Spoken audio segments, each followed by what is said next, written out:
Okay, so here we go. Here's the bikes that I have here. Two of these are mine. Two of these are my brother's. So that's kind of the reason we have a garage here. Not much room for cars, but my brother just got a ZX14, which is right here. Now he hasn't ridden it. He just got it like a week ago or so. So he hasn't really ridden it at all.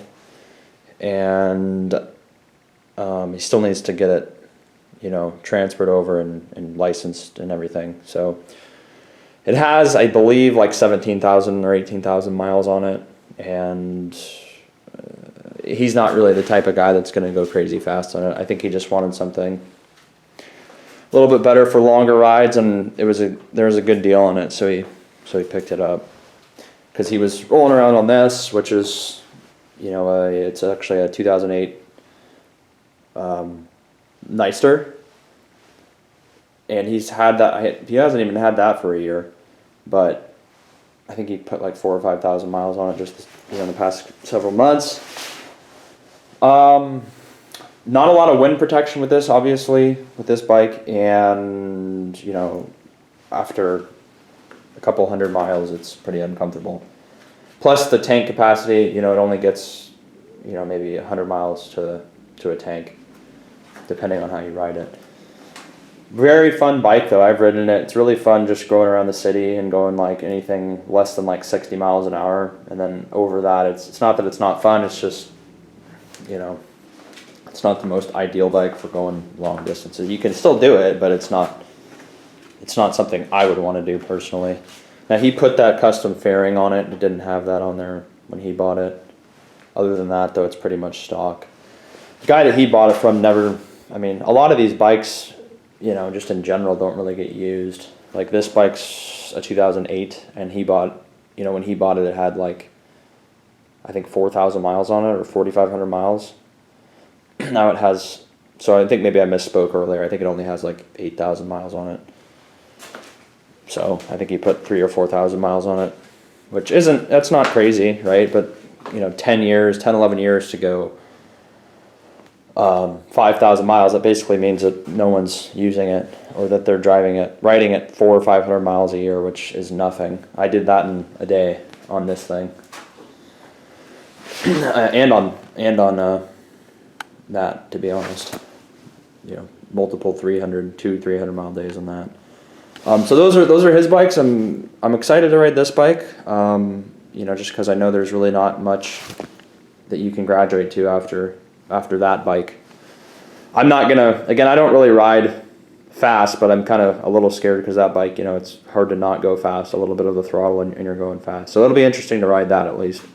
Now, he hasn't really had, this bike he's had for maybe 7 or 8 months, and this bike he's had for like a week, so relatively newer for him.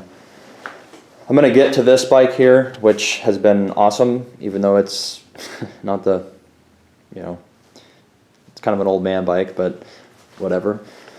This is the FZ6, which still looks almost as good as the day I got it 6 or 7 years ago. I have had this bike since 2013, and I got it for like less than $3,000, and it had like 8,700 miles on it when I bought it. So pretty much this has been like my main bike for the past 6 years. It has, I don't think I do have my key. Let's see. I think it has like 32,000 miles, 31,000. If I can get it to go on. Hold on a second.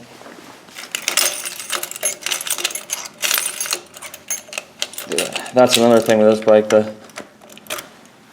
The key doesn't really like to go in unless you have it on steering lock. Let me fix this. We'll get this thing to at least turn on. There we go.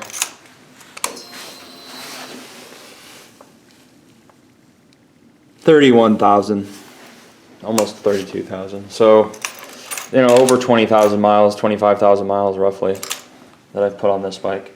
Haven't had really any problems with this. I've made a couple videos of this a while back when I had it, but if you're looking for a bike that's just, you're not going to get yourself in trouble. It's really easy to do maintenance on. It doesn't have really any problems, and it's really inexpensive to use.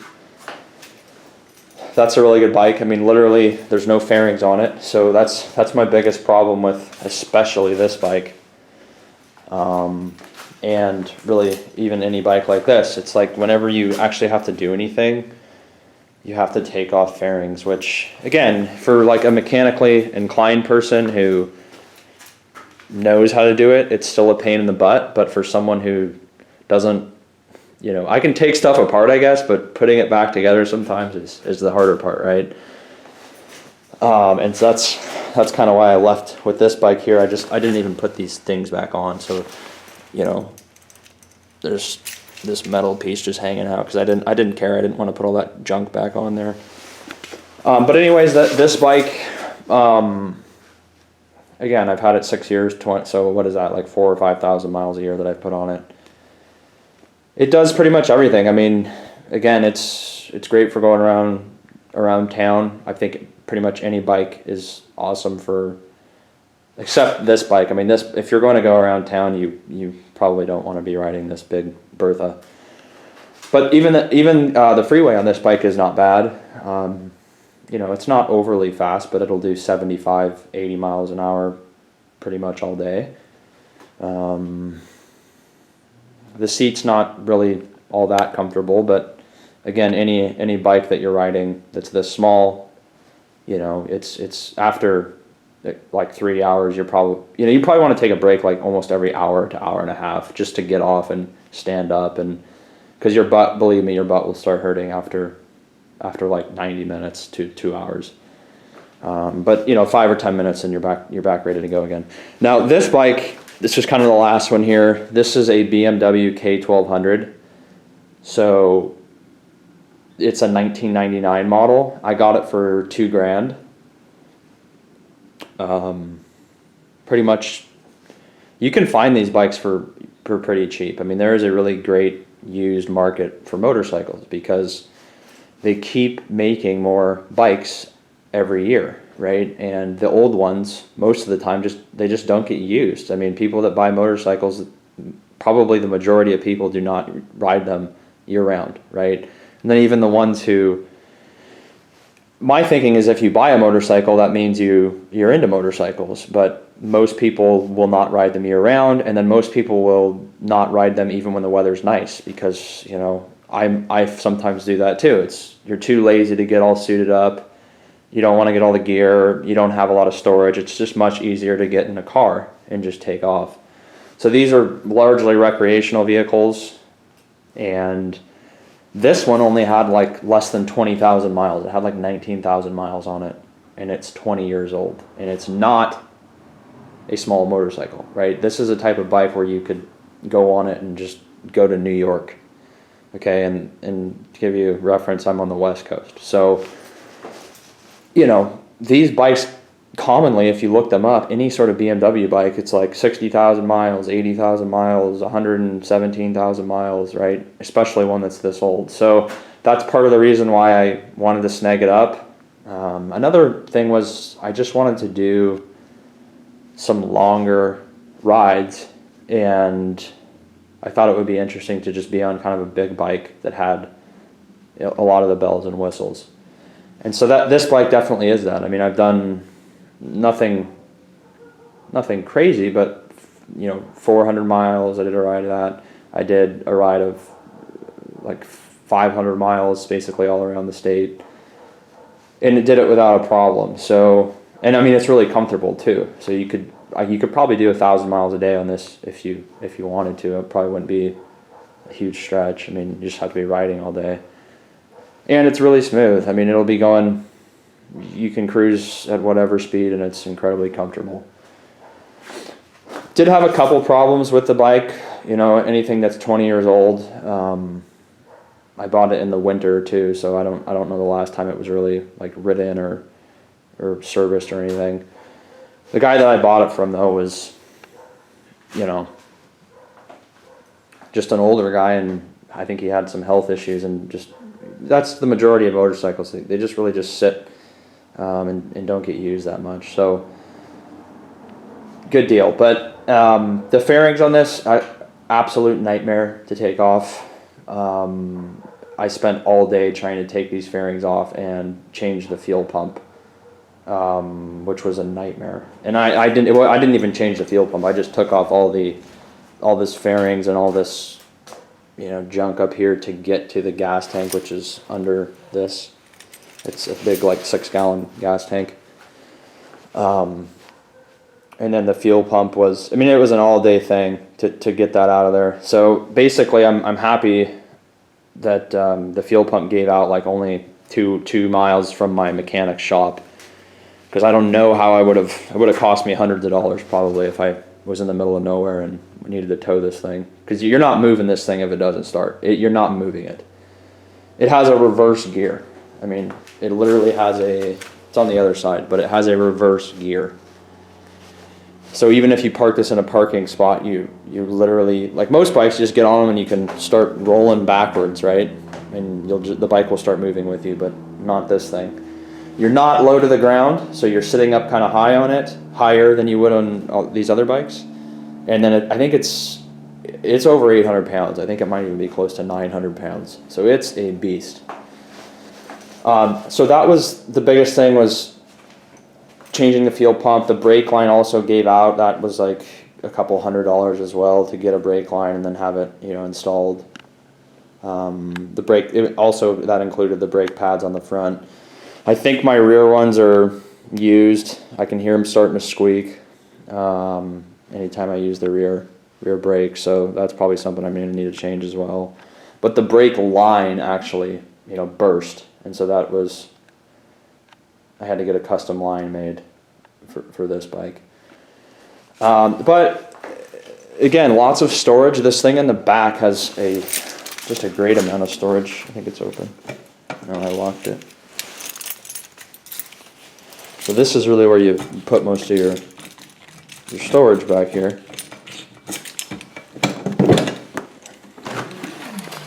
As you can see, you can have a little cough drop here. You can fit a helmet, I have like shorts in here if I go to the gym or something, you know, socks, sunscreen, whatever. You can buy a decent amount of groceries and it'll fit in here, so that's nice. Then you have these two on the side as well.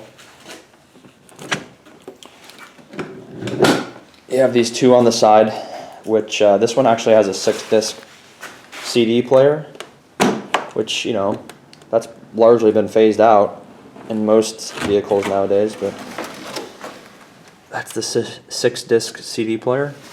It's a little finicky sometimes. I don't know if the weather's impacting it, or, you know, when you go over bumps, obviously it kind of skips a little bit, but for the most part it's fine. You know, I guess that's kind of to be expected. So it's a little bit less storage in there, but you can fit, you know, some clothes, or, you know, there's a decent amount of stuff, of space in there. The best one though is this back one, and then the other side has a similar one. I have like a toolkit in there and like owner's manual and stuff like that.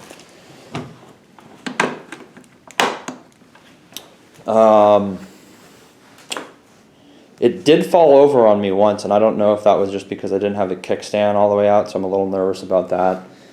And then I just know you're supposed to have the bike on the center stand, but I have a feeling I might get a hernia if I try to do that. I really wish I had the one that had an electric center stand, because I don't think it's overly difficult to get a bike on the center stand, but it's all about technique, and I just don't really want to mess that up. I've seen people I'm only like 160 pounds, but I've seen people who are lighter than me put up bikes like this. I don't want to lose it and have it fall over or something. So, yeah, this thing's a little loose. That's what the guy said. These are notorious for coming off if you clip anything. So, Let's see, the radio though. It does have a radio, and it does have, like I said, the 6-disc CD player, so that's kind of cool. Fuel pump, there it is. That was a total pain in the butt. Radio, or CD player.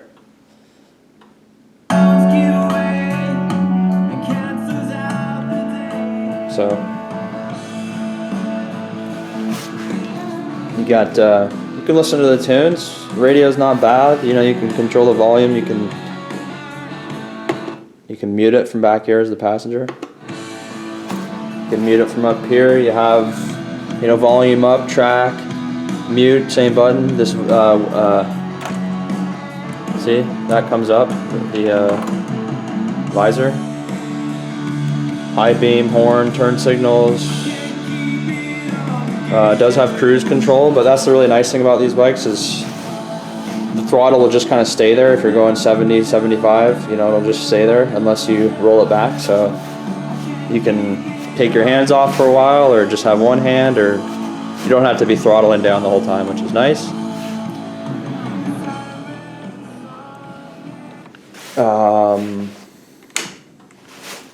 Yeah.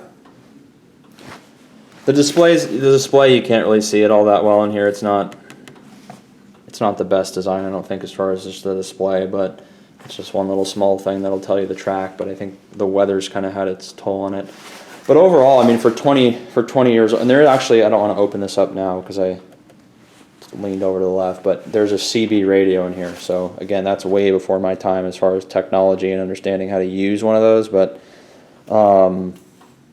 it just kind of tells you like all the technology that went into this bike. I wouldn't be surprised if this thing was like $20,000, $20,000 back in 1999, right?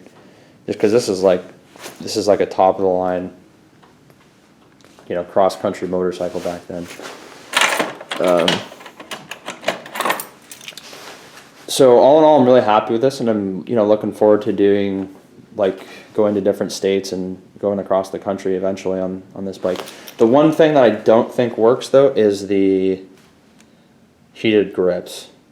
It is starting to get cold here, but I haven't noticed any difference with these heated grips. I don't know if it's a fuse related thing or if it's a completely different system that I'd have to check. Ultimately though, I'm not the type of person that would like go out on a long trip if it was really going to be cold. But with that being said, it would be nice to have heated grips, because anyone that's actually ridden a lot, you know, the first thing that goes is your feet and your hands, right? Your extremities. And then again, if you're going over passes or going into different areas, you could have huge temperature drops. It could be like 60, 70, 80 somewhere, or 60 or 70, and then literally it could be like, you know, 35, 40, 45, depending on where you're going. So those are all the bikes. I know the video quality is not great. I'm just here in my garage, and you know, there's just lights up here, so it's not tremendous, but just wanted to give an overview of kind of all the bikes I had here. And you know, there's a good amount of variety here. Obviously, this is the biggest difference, and that's what I like. I like having two different bikes. I don't think anyone would really say these bikes are anything crazy, the two that I have, the Yamaha and the BMW, but just even going from one to the other, it's like, whoa. Like I rode this bike 150 miles yesterday, and then I got on this bike for like 10 miles, the Yamaha, just rode it around town. And it's just like a completely different experience, right? The weight's so much different. The riding position's different. So it's just... But then getting back on this thing, you're like, wow, this is awesome, right? I mean, you can just really chew up miles, and, you know, having that windscreen's nice. You can turn on the tunes. It's pretty cool. So anyways, if you have, you know, any questions or anything, let me know. I can do... might be able to. I still do have my GoPro, and I haven't made a video on that for, man, several years. But if you want to see like a video on this, or maybe even on one of these bikes, because I don't think I've done it on this bike, be more than happy to get a setup and kind of ride around. Just let me know. Okay, thanks a lot, guys.